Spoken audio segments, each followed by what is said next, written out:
Lesson 11. Elizabeth I. Elizabeth I was the last Tudor monarch and is also known as one of the greatest monarchs of England. She ruled for 45 years. It is often referred to as the Elizabethan era. Born at Greenwich Palace, daughter of Henry VIII and Anne Boleyn, her mother was killed when Elizabeth was only 2 years old. After her mother's death, she was declared illegitimate and largely ignored by her father. She inherited the throne from her sister Mary and was crowned queen on the 15th of January 1559. She was known as a Protestant queen and did try to return the country back to the Protestant faith, but was fairer about other people's beliefs than Mary had been. Elizabeth was known for her intelligence, wittiness, and her great skills of persuasion. She was determined to prove wrong those who didn't believe a woman could rule. She was also known to be extremely vain and had a weakness for flattery. Over the years, Elizabeth was pressured to marry so that she could produce an heir. She refused and once said, "I am already bound unto a husband, which is the kingdom of England." She feared that she'd lose her control of the throne if she married, that a man would try and control her, or that it would cause strife amongst her ministers. Due to never marrying, she was also known as the Virgin Queen. Elizabeth's reign is called the Golden Age. English explorers ventured into new lands. The first theatres were opened. Great poetry, literature and music was written. Her reign was the time of relative peace and prosperity for those living in England. Elizabeth's government was known for its harsh punishments for treason. Those found guilty of plotting against the Queen or state could face execution, often through methods such as hanging, drawing and quartering. No one was safe, not even members of her own family.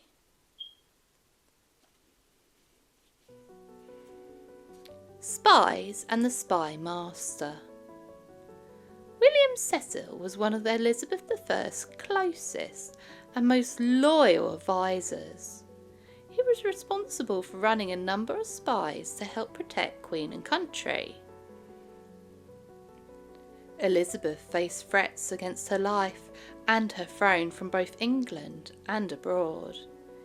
Years of war and animosity with France and Spain were further heightened when Elizabeth willingly allowed and encouraged her privateers, which is a polite word for pirates, to raid foreign ships and steal their treasures. Mary, Queen of Scots, despite being under house arrest, also carried a threat from Catholics plotting to overthrow Elizabeth and place the Catholic Queen on the throne. The English court began to spiral with fear and paranoia. Would they be invaded? Would there be rebellion? Would there be attempted murders? William Cecil decided to take action. First, he arranged a secret mission. Spies were sent undercover to kidnap John Story in 1570. He was known as a Catholic who was plotting with the Spanish. The spies pretended they had something wrong with their boat and asked for help. Once on board, they captured him and returned him to London for questioning. Another royal advisor, Sir Francis Walsingham, organised a group of spy agents to gather information from all across Europe. They would collect information on potential threats to Elizabeth, foreign political plans, and potential foreign spies. He was known as a spy master and is the father of today's MI5 operations.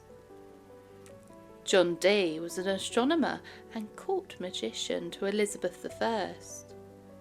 But he also had another role.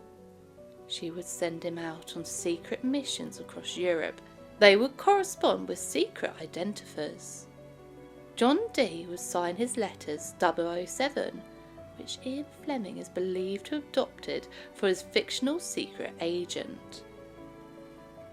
Cecil, Walshingham and Dee were the cornerstones of the Elizabethan intelligence network, which was considered to be one of the most sophisticated and efficient in the world.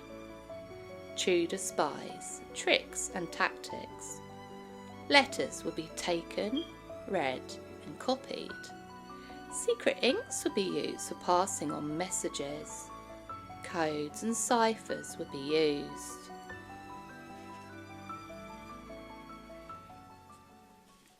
Mary, Queen of Scots.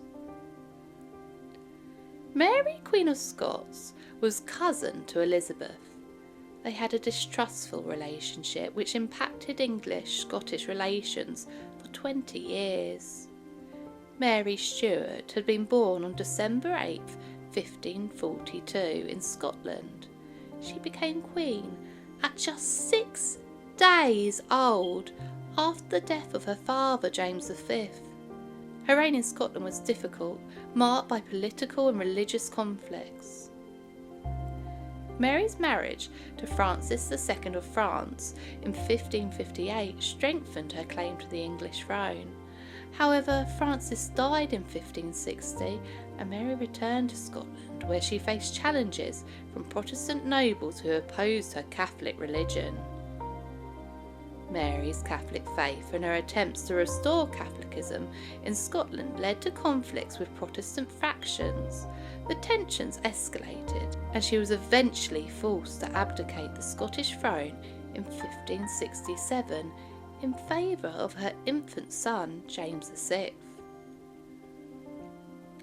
The following year, Mary fled to England in the hope that Elizabeth would help her. Elizabeth, however, saw Mary as a threat because she was Catholic and had the backing of the English Catholics for the throne.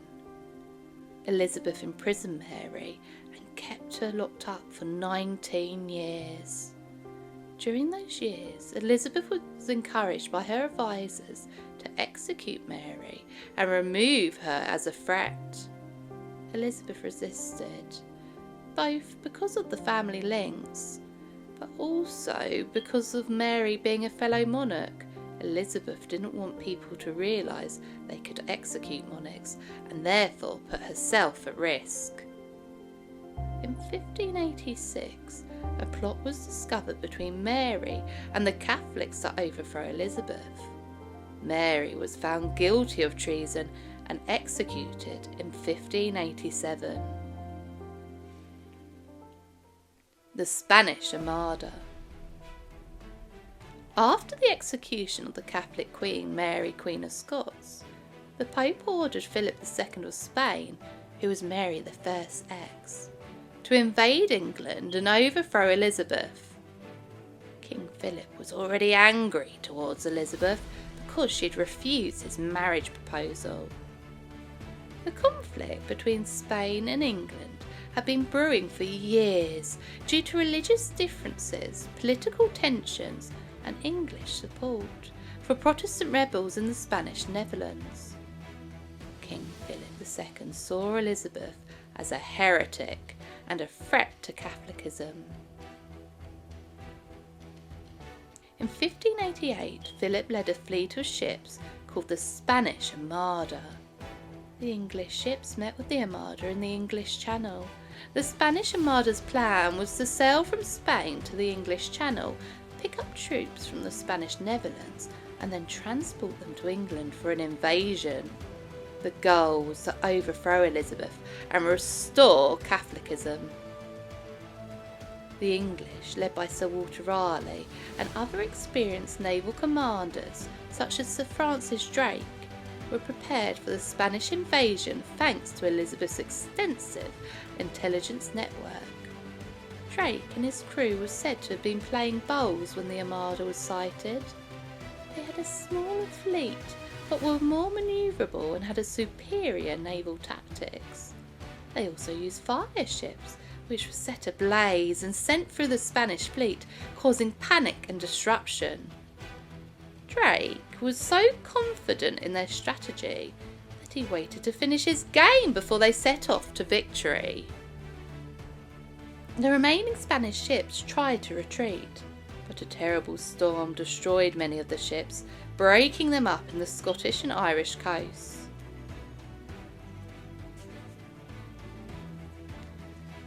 This was seen as a great English victory.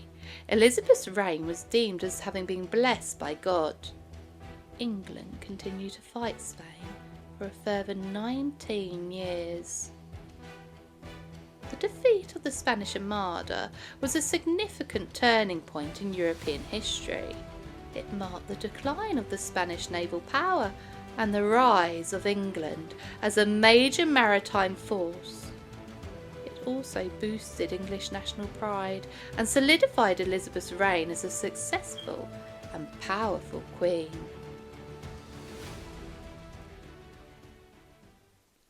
Robert Dudley. Robert Dudley was born in 1532 and grew up alongside Elizabeth. During Mary I's reign, he befriended Elizabeth despite the threat to his own life. Because Elizabeth was so feared by Mary, those close to her were also cast under suspicion. When Elizabeth was made queen, she made Robert the Master of the Horse. This title made him responsible for the court's travels and entertainment. They spent a lot of time riding, dancing, and talking together.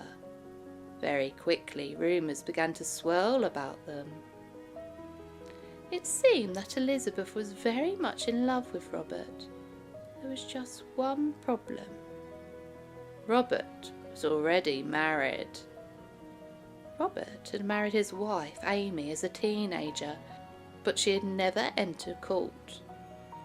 Then, in 1560, Amy was found dead at the bottom of her stairs with her neck broken. It's since been debated if she died from accident, suicide, or murder. Surely this was the answer to Robert and Elizabeth's prayers. He was now free to marry. But alas, her death in this manner meant that Elizabeth could never marry Robert. They were both cast under suspicion of Amy's murder.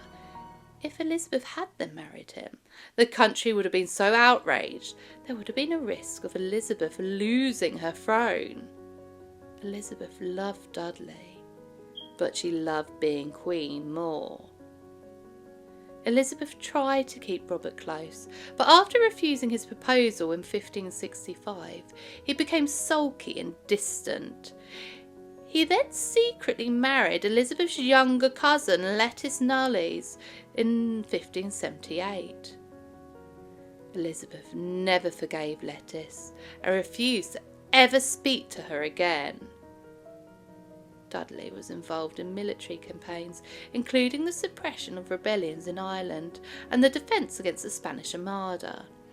He was appointed as commander of the English forces during the Armada crisis in 1588. Dudley died less than a month after the Spanish Armada invasion in 1588. Elizabeth was heartbroken and barricaded herself in her chambers. She kept his last letter to her beside her bed for the rest of her life. Elizabeth's reign. Elizabeth's reign saw significant economic growth, driven by trade and exploration. England became a major player in international trade with the establishment of colonies and the growth of industries such as textiles and shipbuilding. This economic prosperity contributed to the overall stability of the country. She cultivated an image of a powerful and wise ruler, often using symbolism and propaganda to reinforce her authority. Her ability to navigate political challenges and maintain a strong public image contributed to her long and successful reign. During the last 10 years of her life, Elizabeth began to struggle with ill health. She died on March 24th, 1603, after a 44-year reign. Elizabeth was succeeded by Mary, Queen of Scots' son, James VI of Scotland, who then became James I of England, thereby unifying England and Scotland. Elizabeth is seen as a strong and powerful monarch. Cunning and intelligent, she was everything Henry VIII could ever have wished for in an heir. Her death marked the end of the Tudor dynasty.